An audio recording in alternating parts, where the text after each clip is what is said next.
Yun lamang po. Maraming salamat. Thank you, Senator Judge Padilla. Senator Judge Zubiri, you are recognized, sir. You have 2 minutes.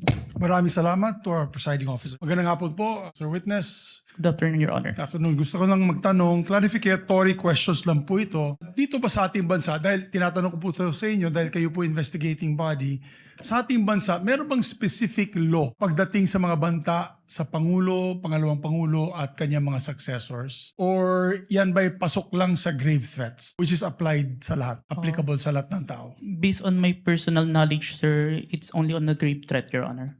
Which is applied to everyone, if I'm not mistaken. No? Kasi sa batas sa Amerika, sa Estados Unidos, meron po tinatawag na number 18 under the United States Code, Section 871. There is a specific law na pinagbabawal po itong mga threats to the President, Vice President, and its successors.